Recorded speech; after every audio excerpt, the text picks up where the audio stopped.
instead to turn it around.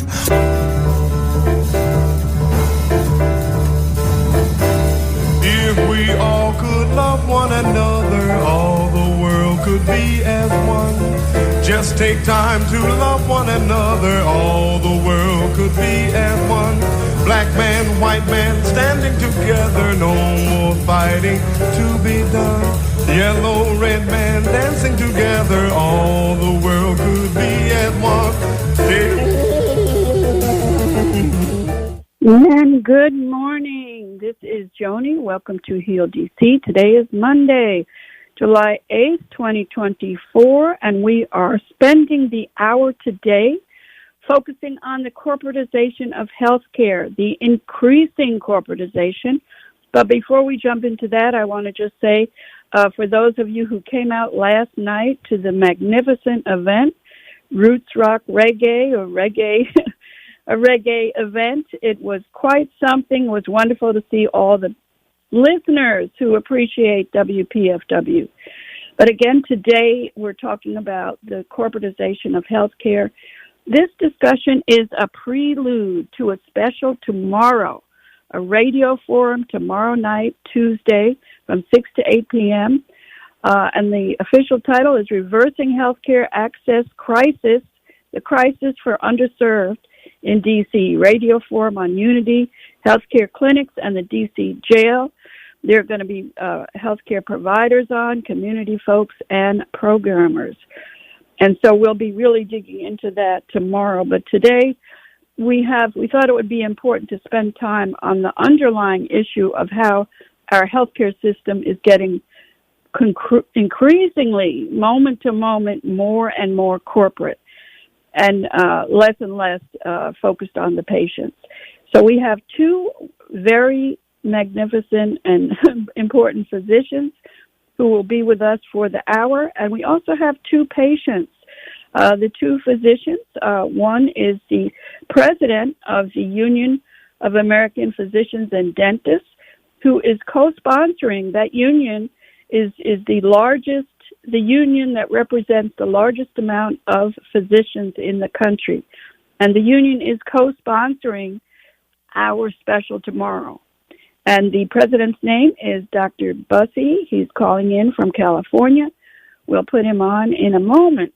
And our second physician is I'm going to call him our very own physician hero, Dr. Edwin Chapman.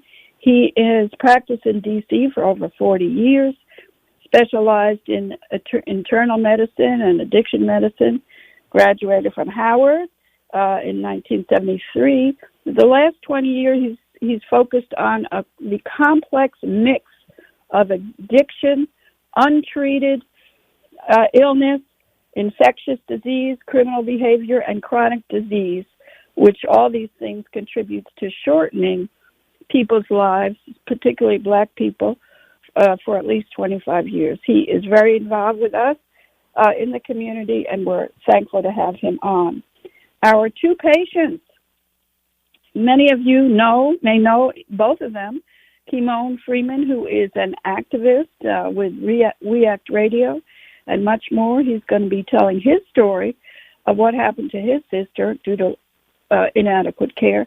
And Pam Parker, who is a vocalist and a union activist, will be playing a little bit of her music as we bring them on in a few moments. But let's jump right into the first segment. We're going to be sharing an overview of how healthcare is being corporatized with our two physicians. So let me welcome Dr. Chapman and welcome Dr. Bussey. Let's start with Dr. Bussey. He is new to our airwaves and he's calling from California. Dr. Bussey, if you can briefly tell us who you are and importantly, in a nutshell, how the healthcare system is being increasingly corporatized and how it impacts physicians. Are you there with us? Good morning. See. Yeah, good morning. Can you hear me? Yes. Okay, good. Greetings from California. It's a little bit early, but I'm really thrilled that you have me on with Dr. Chapman and the other two patients. As far as your questions, I like to interchange the word corporate with industrialized. I mean, I feel both of them as a solo family physician for almost 40 years. It used to be just myself and the patient. The relationship was sacred, the doctor patient relationship. But as in the other industrial revolutions that have occurred in this country, whether it's agricultural, assembly line, digital, um, middle managers and corporations inserted themselves into the mix of how to present a product, whether it was automobiles or threshing machines or healthcare. Now, in 2024, this has affected doctors in the fact that there's a third party. I say, sometimes helping, but often interfering with that doctor patient relationship. That has caused a lot of stress and confusion with the patients and the doctors. Patients, as far as who tells me what I can get as far as a medication, how long I can stay in the hospital, what kind of procedure. Is it the administrator or is it the doctor? There's a real conflict here. This is not just an automobile. We're producing a very important product, which is healthcare, and like you said, increasing people's life and happiness. So I see, I see the insertion of this third party in the last 30 or 40 years when I first started here as slowly encroaching upon the professionalization of doctors and that sacred relationship between the doctor and the patient, and it's not good. That's my nutshell. Absolutely. And what would you say is the main reason why this third party is sticking its nose into the system? Well, we have almost $4 trillion, 4 trillion reasons for them to do that. That's what the amount of money used to be, small amount, but now it's like 18 to 20% of our gross national product is in some form of healthcare delivery, whether it's people who welcome you into the clinic or the pharmacist or whatever. There's so much money in it that in the 1980s when I started out, you had the HMOs coming in and, quote, managing the doctors and managing healthcare. So in a nutshell, it's profit and money for the people who haven't really, not the providers, the non-providers, who see this as an opportunity to, quote, manage care. And, they don't have the liability that we have as providers, but they do have the power. And our job as a union is to level that playing field and to restore the power to doctors and other providers. Money, that's the answer. Absolutely. I mean, that's the reason. Absolutely. And as some of us have been saying for decades, we need a healthcare system based on people and not profits. Right now, we have a system that is almost totally based on profits. We're happy to have Dr. Bussey on with us today, again, calling in from California. He is the president of the Union of American Physicians and Dentists, the union that represents the largest number of physicians and other health providers in the country. And his union is co-sponsoring with us at WPFW the special tomorrow evening from 6 to 8. So let's jump into one of my favorite healthcare heroes in the city, Dr. Edwin Chapman. And Dr. Chapman, you can tell us from your perspective the issue of corporatization of healthcare and how it continues to get worse, including some shocking news with the Supreme Court last week. Yes, so thank you, Joni. And it's ironic that you have coast-to-coast broadcast today. I'm on the East Coast and the doctor's on the West Coast. So we're in lockstep with one another. As a 1973 graduate from Howard, I've been in practice for almost 50 years in private practice.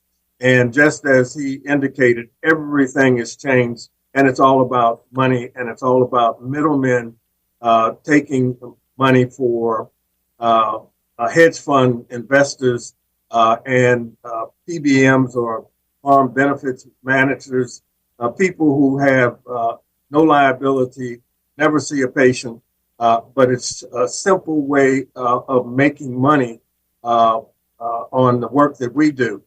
So what we're seeing now is a trickle-down effect. It's really, if you look back at the economic system, it's what would be called Milton Friedman trickle-down economics in healthcare. And when we look at the overall outcomes, the United States spends the most money, but has the worst outcomes of any industrialized in terms of healthcare. And it's because of this. I just read an article yesterday, either in the New England Journal of Medicine or JAMA, showing that pediatricians, new graduates are not going into pediatrics. You can imagine that. When I came out of medical school, many of my colleagues went into obstetrics and gynecology. Again, they're under siege. And all of this is related to this corporatization of healthcare and the fact that pediatricians are paid the least amount, but are often faced with patients on Medicaid who are in distressed communities, rural communities that need the most time and energy in terms of care, but they're not getting paid. So people are really moving away from those specialties, which is unimaginable. So when we look at what's happened with the now need to unionize for physicians, it's really the first step in fighting back as a provider community. Again, the community is confused, just as many providers are confused because there's so many hands in the till. And I think, as you mentioned, the Supreme Court just made some rulings that will actually remove federal agencies like the FDA and the Center for Medicaid and Medicare out of the formula. These are experts in terms of really determining quality of care and turning it over to judges. This Supreme Court has done several things that are going to radically change healthcare. They also ratified criminalization for being homeless. The grants pass Oregon determination. So it means that if you're poor and homeless, you're going to likely end up either in jail or the hospital, where services are going to cost more, or either dead.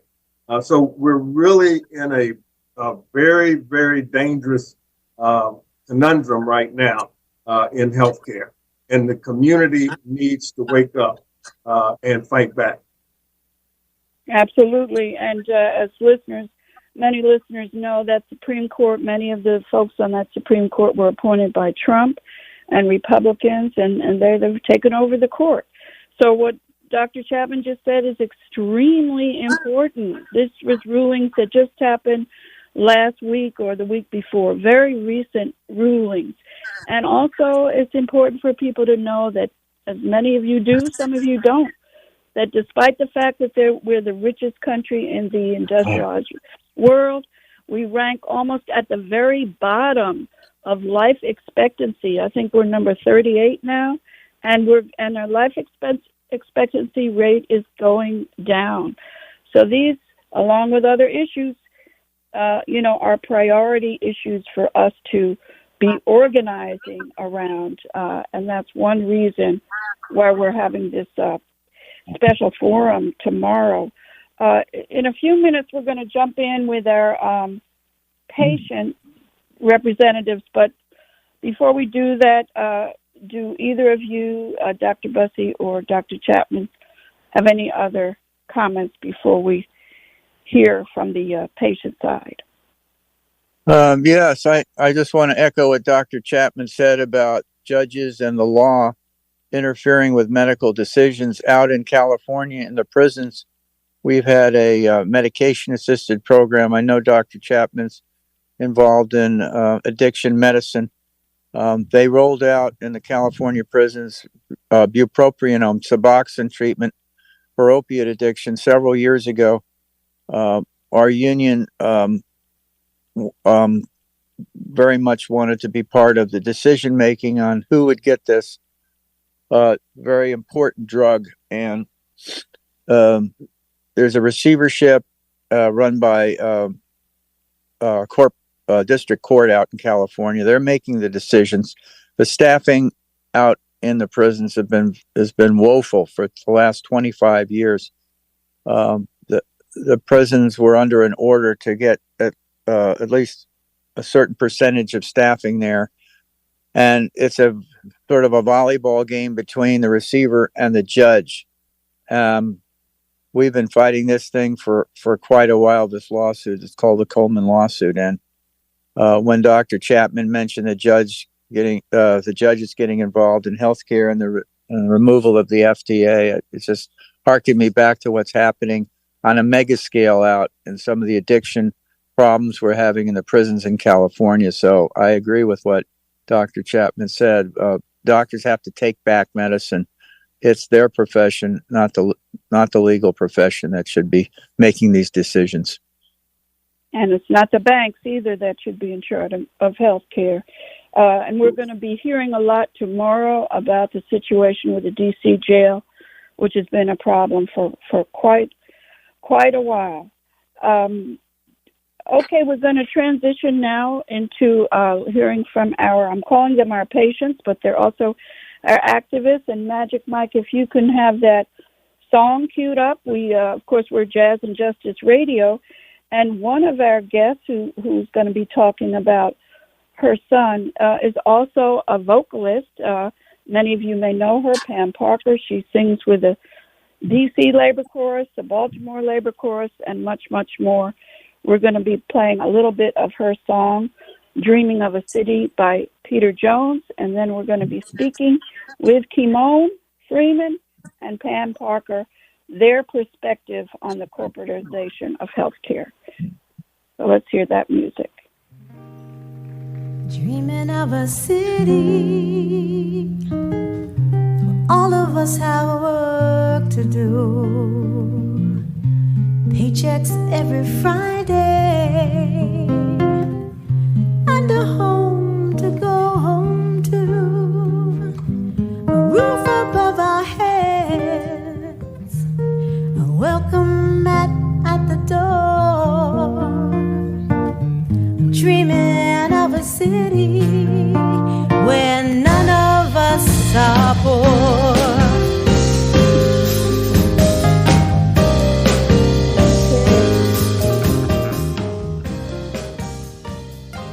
Okay, that is Pam Parker, Dreaming of a City where none of us are poor. And as we know, poverty is a leading factor in poor health. And we're going to be hearing from Pam in a moment. These two people that many of you, again, know, they also are community heroes and leaders, are going to each talk about how they had a family member that died really as a result of poor health care. And let's start with our brother Kimon. Good morning, Kimon. Is Kimon there? Yes, it works better when you take off your mute button. No. Good morning. I'm on the phone. I'm calling on the phone. I think everyone can hear me. So good morning, Kimon. Oh, I see you had your mute button on. Yes. Glad to hear from you. Yeah, it's an honor to be with you and also with Dr. Chapman and your other distinguished guests. Good morning. Yes, Good morning. I'm always shocked when I meet people who don't know Kimon. It shocks me, but Kimon, in one sentence or two sentences, tell people who you are.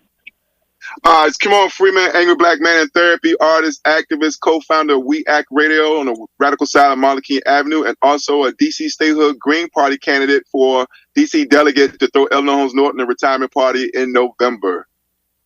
Yes. So, Kimon, you have, of course, much to say about many things, but some people may not know about the story of your sister.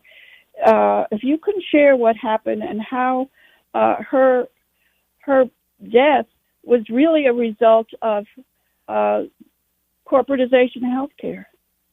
Well, first, let me point out the fact that we are in a nation's capital where this is the most dangerous city in all of America for a black woman of any social economic background to give birth. We have the highest maternal mortality rate in the country. And we have a black woman as mayor, a black woman as congresswoman, even a black woman as the chief of police. But yet they're not addressing this crisis. And it's just, it shouldn't be acceptable. The fact is, since the Columbia School of Women closed, DC General's closed, since the criminalization of midwives, assistant births in this city, but instead of addressing the highest maternal mortality deaths in the country, we have found our leadership advocating the military industrial complex to name the first nuclear submarine after the District of Columbia. This is the problems that we have. I want to make sure we're aware of that.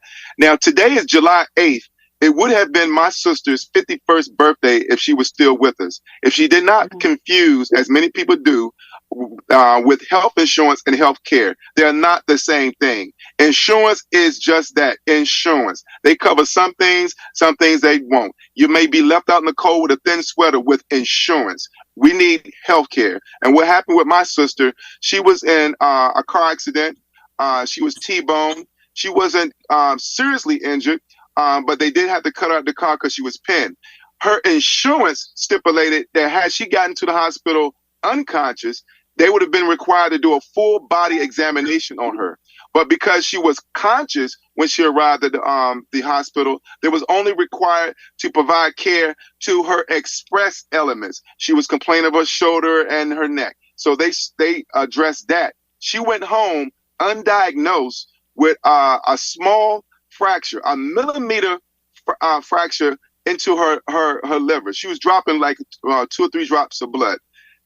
Had she been examined, rather than the profit sharing, the profit cost effective approaches of the insurance company to say, well, why would we do a full body examination? Because 2 out of 100 only need it. So 98 out of 100 is unnecessary. So for the 2% they're willing to deal with that. And she was a victim of that. So when she went home undiagnosed, a few months later, she collapsed in her home and she died on an emergency operating table.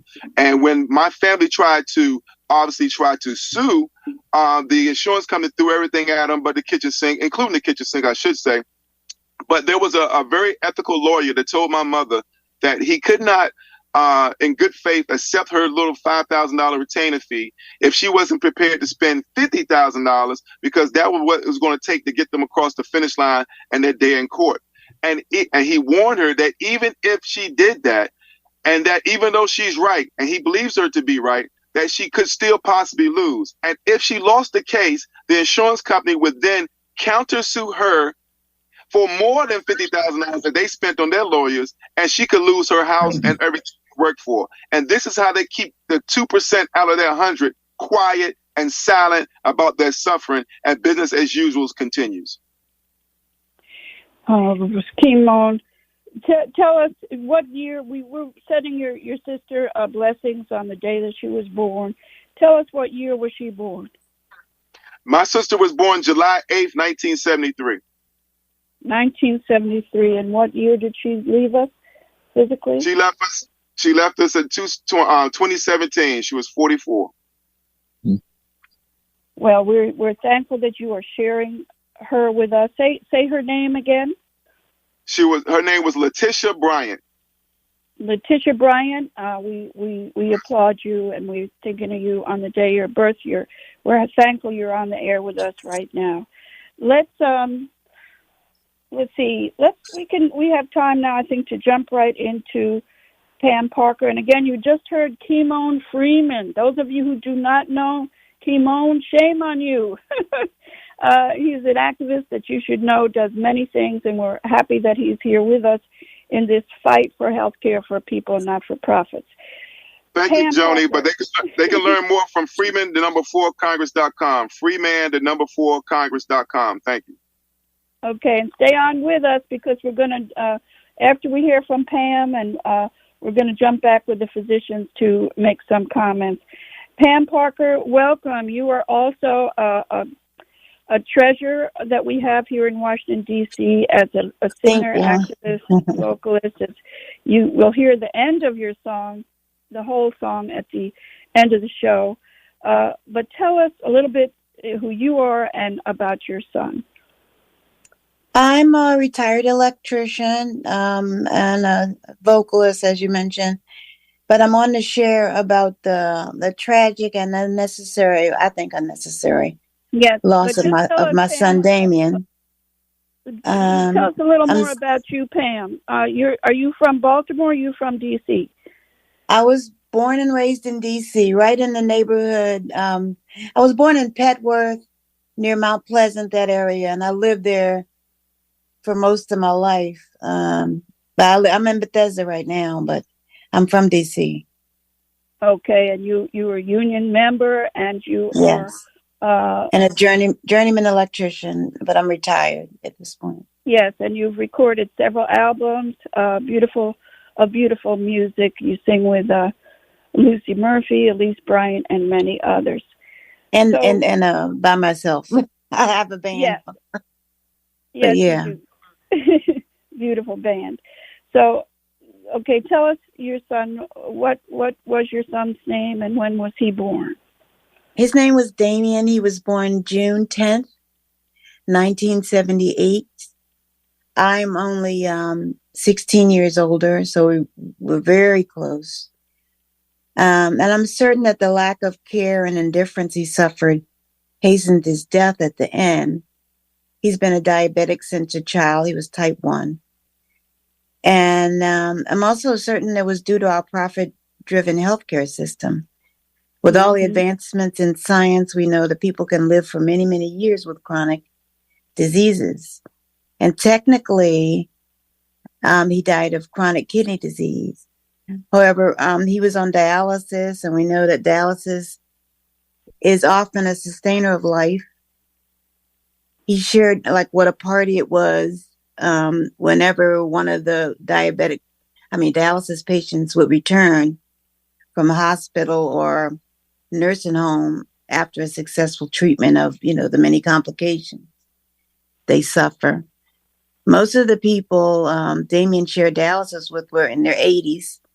He was in his 40s.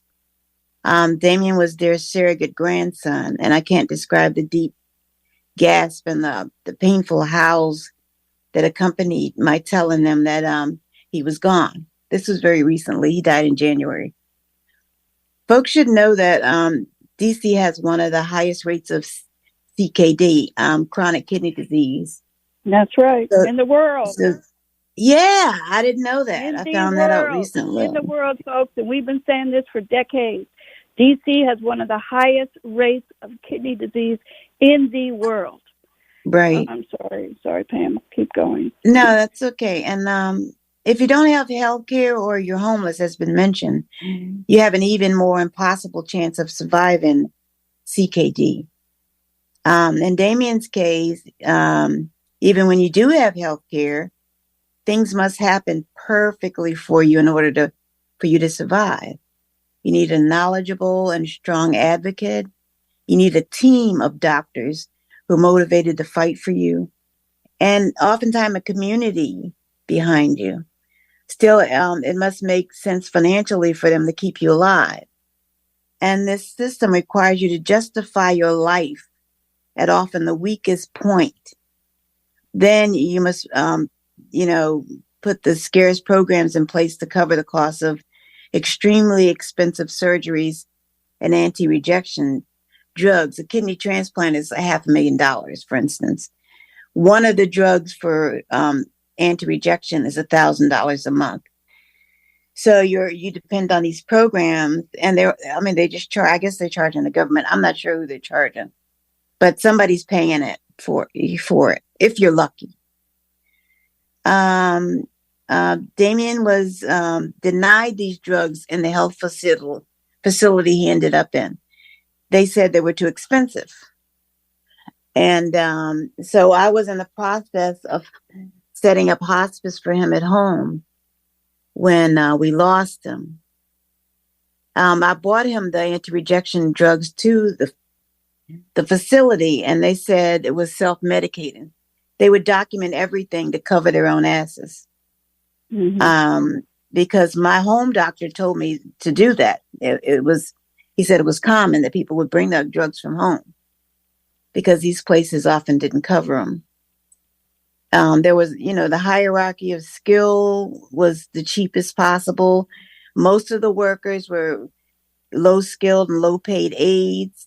There was one nurse per floor, one doctor per facility. And he was often hard to locate, very hard to locate. Mm-hmm. And they knew they could get away with being cruel and dismissive because I called the police. I called the medical institutions that have known us for years and years. And, the police told me, for instance, well, unless bones are broken or you're bleeding, we can't take you out. But I suggest you leave. The care was awful. It was awful. And we did everything we could to move him and save him. But you're not giving a kidney patient his anti-rejection drugs, alone, it could cause death. So, and this place, Collingswood, I don't know if I can say their name, but they have these fancy glittery commercials still on television I have to look at every day. So anyway, that's my sad story. I just lost him on January 27th, which is my younger son's birthday, ironically. So. Wow. And again, we're listening to Pam Parker. She's a treasure in our community, a vocalist, an activist, and we're sending her love and prayers on behalf of the loss of her son. And we know that we need to continue to organize to create a real healthcare system that's based on the people and not on the profits. You're listening to WPFW 89.3 FM, Jazz and Justice Radio. This is me, Joni. We're talking about the corporatization of healthcare today with our two guest physicians, Dr. Bussey from California and Dr. Chapman from right here in Washington, D.C. And we're joined also by Kimon Freeman and Pam Parker. Mikey, if you can play the PSA for that event tomorrow, let's hear it. Greetings. WPFW presents Reversing the Mounting Healthcare Access Crisis for DC's Underserved, a radio forum on Unity Healthcare Clinics and the DC Jail, a special broadcast spotlighting the importance of community involvement and government support on Tuesday, July 9th, 6 to 8 p.m. Participants include Unity Healthcare providers representing their newly formed union, DC City Council members, community activists, and WPFW hosts. Produced in collaboration with the Union of American Physicians and Dentists, that's Reversing the Mounting Healthcare Access Crisis for DC's Underserved, a radio forum on the Unity Healthcare Clinics and the DC Jail.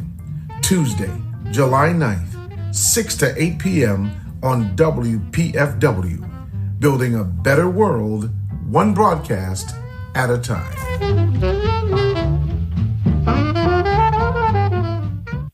So that is tomorrow. We hope you can have your radio tuned on. Dr. Chapman will be with us, and Dr. Busey will make some comments. Kimon, we're going to invite you as well. We'll be having Roach Brown with me, Rhonda Hamilton, who is a community activist, and more. So that's Tuesday, tomorrow, 6 to 8 p.m., right here on the radio. So let's see what our physicians might have to comment about Kimon and Pam's story. Unfortunately, their stories are not unusual, and I know a lot of the listeners, and I know many of you out there have told me stories. Even if a family member did not leave us, they suffered greatly, including a a close friend who was one of the co-sponsors of this program, whose husband recently passed. She had the hell of a time getting any support for her husband in that facility. And it was very similar to what Pam was describing. But Dr. Busey or Dr. Chapman, do you want to comment or continue on where we left off? Yeah, I'd like to comment on both of these cases. It brings up large issues on some of the weaknesses in our healthcare and what the corporatization has done for decision making. And I want to talk about Kimon's case. And Kimon, listen, if I was a DC resident, I'd vote for you, but I can't. I'm in California. I appreciate both of you. The ER, I want to talk about the ER. I used to work in the ER. ER used to be a place where you could do what Kimon said that his sister should have gotten, which is a complete evaluation. Motor vehicle accidents are very tricky. And what he described, laceration of the liver or whatever happened. Shoulder pain is a serious thing after a motor accident. It can speak to lung disease or anything in the internal organs. And this ER person was told or regulated not to do an investigation. That's professional judgment. You could say that's almost malpractice, that you're obligated to do a complete exam with a serious T-bone accident like you described. But the larger issue is how the ERs are flooded with people. There are so many people using the ER. The primary care system is out. The ER, of course, is for this kind of a situation. But because of the fact that many people were probably in the ER that day for minor illnesses, that might have also been a factor why your sister couldn't have had a proper evaluation. That's number one. ERs are flooded. Number two is what the ethical lawyer told your sister, which was, good luck. You're fighting against a ginormous insurance company, and you're in the malpractice game. Now, I'm a lawyer as well. I'm not active right now, but I've always fought for medical courts and professional jurors and taking the gamesmanship out of malpractice cases. And other states in this country have no fault liability. In medicine, it's not that way. There's so much money for the plaintiff's lawyer and the defense lawyers that the burden is put on the patient and the plaintiff to come up with this money. The premiums are so high that the evidence has to be overwhelming, and you have to be well funded to get what our Constitution guaranteed, which is life, liberty, and the pursuit of happiness. And when I say life, that implies health care. But that's not in our Constitution. So that this comes into the whole issue of medical legal liability. And this issue is also the administrator's liability.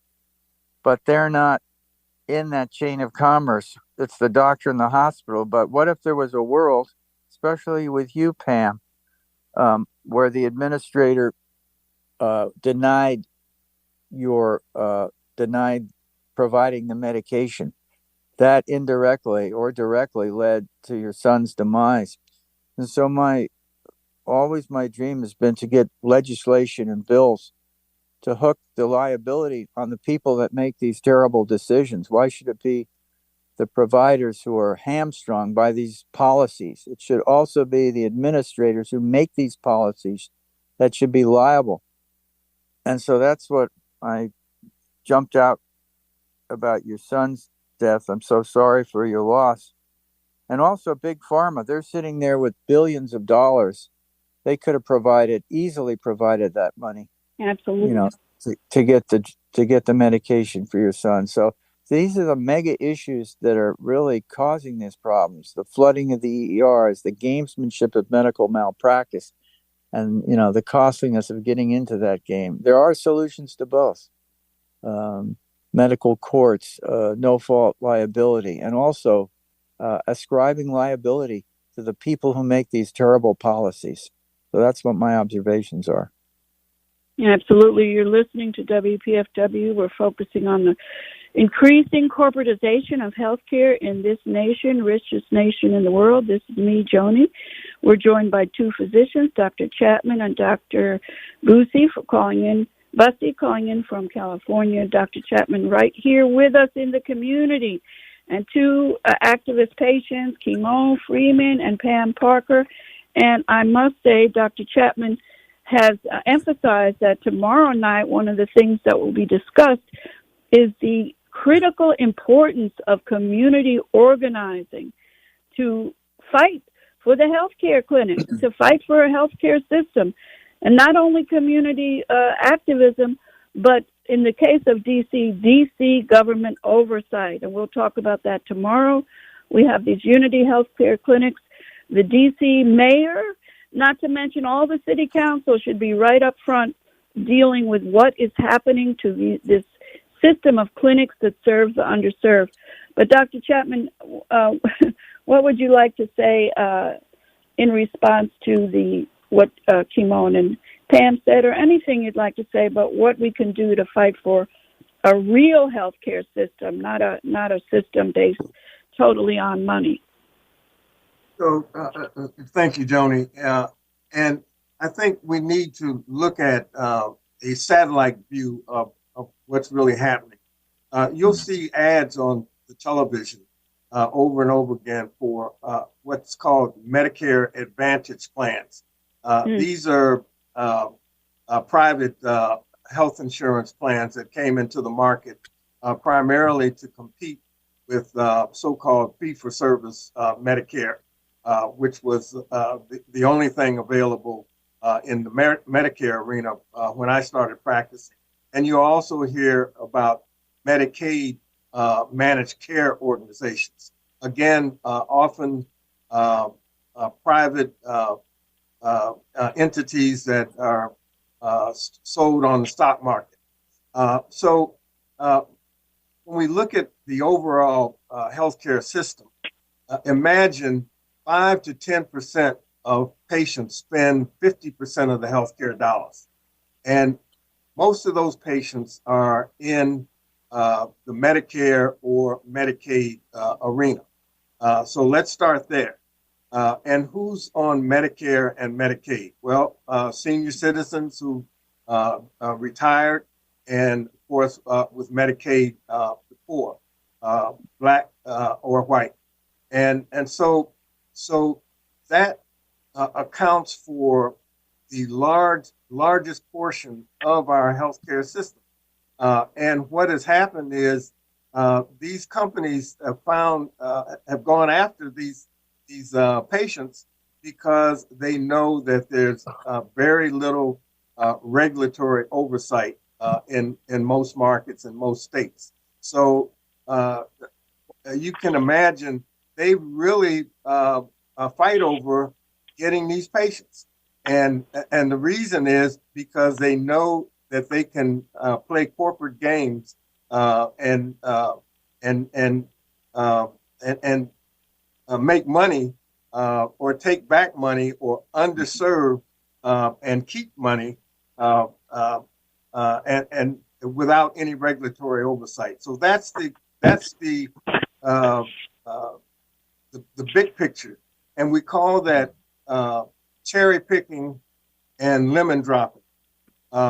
There's an article in the New England Journal that describes this. So these companies are very good at picking patients with a top of the line diagnosis like renal failure, but also getting those patients using AI and other methodologies to pick patients who are more compliant and that they're more likely to make money on, and drop patients or lemon drop patients who are difficult to treat, like a homeless patient or a patient who has mental health diagnosis. So again, these companies have a lot of money. They spend a lot of money on our public health or our masters in public health, so to speak, our public health schools, and they train our public health officials who come out and work in the states, in many instances, have been trained to enforce or support this system. So you come out, you get a job with one of these insurance companies, and you'll find a doctor works for that company. In order to keep his job or her job, will go along with the program. So we fought for years to get mental health parity, to get substance abuse parity. But again, fighting that system is extremely difficult because you have doctors who work for the insurance company, and then you have regulators in the state who the HHS office of the Inspector General has shown that they've done studies to show that out of 37 states studied, 25 had no regulatory oversight. So the company can come in, they can deny services, and there's no one there to fight. There's supposed to be several steps, at least 4 steps, to actually fight that system as a provider or as a patient. But most states do not have that system beyond an internal review by the insurance company itself. Classic example is United Healthcare. And United Healthcare has a subsidiary called Optimum RX, which does the reviews, but they own that subsidiary. So it's like being the judge Chapman, and the jury. I need to jump in, and because we only have about 3 or 4 minutes left, I want to give a chance to everyone to have a final word. We have been fighting for universal health care in this country for about 125 years now or more. What can we do to build the movement and the community's involvement and the people's involvement to demand that we have a right to live? We have a right to health care in the richest country in the world. Let's hear the last one sentence from Pam, and then we'll go to Kimon and Dr. Boosie. Pam, if you're not, real quick. I would say educate each other, and for folks like me to jump in and phone bank or whatever you need me to do. I'm a rank and file person and ready to work. Okay, and it's called organizing. It's called organizing. Organize, that's it. Kimon, what is your final word of what we must do to really strengthen our movement for real health care in the richest country in the world? Kimon, are you there? Well, maybe, is Kimon there? Can somebody tell me? Dr. Busey, what would you say? I'd say we should form alliances with patient advocates, patient groups like Pam and Kimon and Dr. Chapman, and that's what we're doing at the unions, get all the unions involved. We're bargaining actually now with Optum Healthcare, which is a nasty group, and we need to have legislation to attach liability to these groups to get the Department of Corporations in every state to punish these bad practices and to ultimately find some way to expand what the Constitution says is life, liberty, and the pursuit of happiness to health care, because that's part of life. So this legislation and alliances is what I would do. Absolutely. Can you hear me now? Yes, Kimon. What do you think? I want to make sure that everyone knows that when we say that D.C. is the most dangerous city for a Black woman to give birth in the nation, that is by design. They first criminalized midwives that was assisting births in the city. They closed so many hospitals in this city. The greatest, the number one cause for bankruptcy in America is medical debt. That affects everyone. And this is, what did Martin Luther King say, Joni? That injustice in healthcare is the most vicious. What was that quote? Is the most inequities in healthcare is the most harmful and evil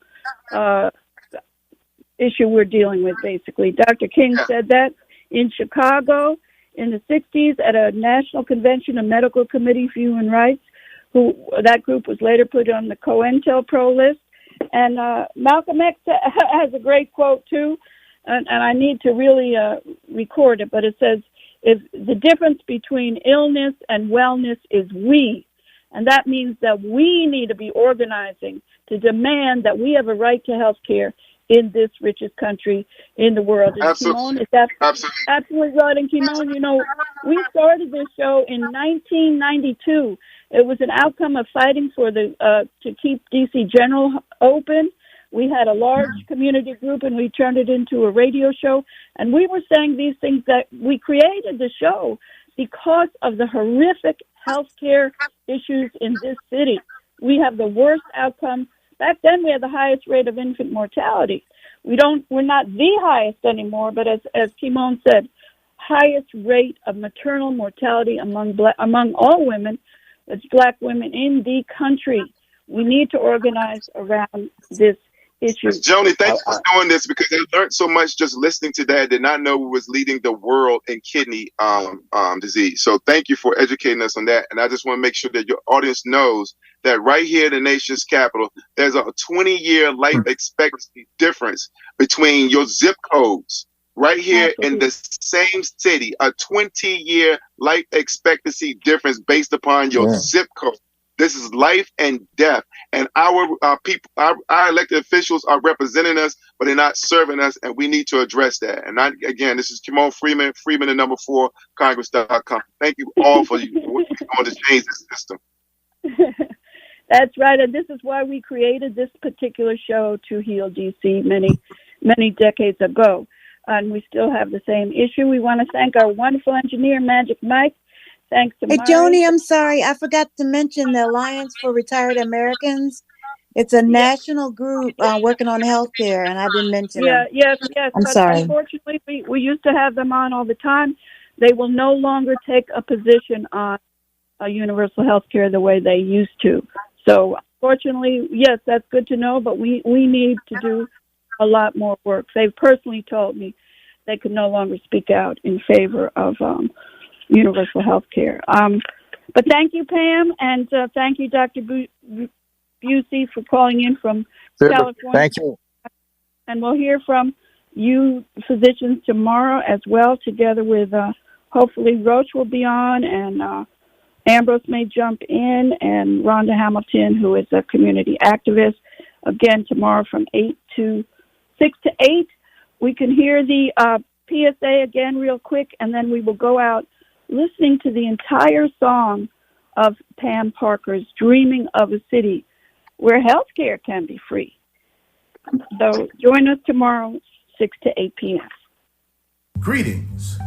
WPFW presents Reversing the Mounting Healthcare Access Crisis for DC's Underserved, a radio forum on Unity Healthcare Clinics and the DC Jail, a special broadcast spotlighting the importance of community involvement and government support on Tuesday, July 9th, 6 to 8 p.m. Participants include Unity Healthcare providers representing their newly formed union, DC City Council members, community activists, and WPFW hosts.